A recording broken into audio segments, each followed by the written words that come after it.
মাদারীপুরে শাহজাহান খানের ভাই হাফিজুর রহমান খানের মালিকানাধীন পেট্রোল পাম্পে যুবদল নেতা ফারুক ব্যাপারীর নেতৃত্বে নেতাকর্মীরা পাহারা দিচ্ছেন।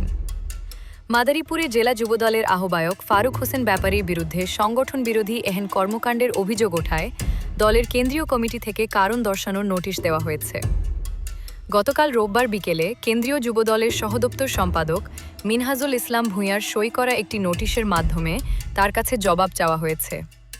কার্যক্রম নিষিদ্ধ আওয়ামী লীগের কেন্দ্রীয় নেতা ও সাবেক সংসদ সদস্য শাহজাহান খানের বাড়ি ও তার ভাইদের ব্যবসা প্রতিষ্ঠানে যুবদলের নেতাকর্মীদের নিয়ে পাহারা বসানোর পর ফারুক হোসেন ব্যাপারীকে এই নোটিশ দেওয়া হলো।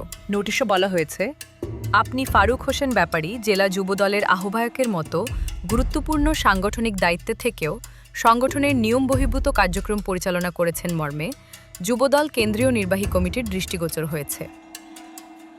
এমতাবস্থায় সংগঠন বিরোধী এহেন কর্মকাণ্ডের জন্য আপনার বিরুদ্ধে কেন সাংগঠনিক ব্যবস্থা গ্রহণ করা হবে না তা আগামী 3 দিনের মধ্যে বাংলাদেশ জাতীয়তাবাদী যুবদল কেন্দ্রীয় নির্বাহী কমিটির সভাপতি আব্দুল মুনায়েম মুন্না ও সাধারণ সম্পাদক মোহাম্মদ নুরুল ইসলাম নয়নের সম্মুখে উপস্থিত হয়ে ব্যাখ্যা দেওয়ার নির্দেশ দেওয়া হলো।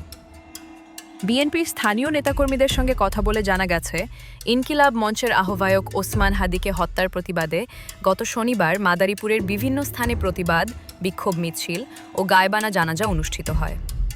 এর আগে শুক্রবার সামাজিক যোগাযোগ মাধ্যমসহ বিভিন্ন গ্রুপে আওয়ামী লীগ নেতা শাহজাহান খানের বাড়ি ও তার ভাইদের ব্যবসা প্রতিষ্ঠানের সামনে ঘেরাও কর্মসূচির ডাক দেওয়া হয়। বিষয়টি নিয়ে সামাজিক যোগাযোগ মাধ্যমে অনেকেই উদ্বেগ প্রকাশ করেন।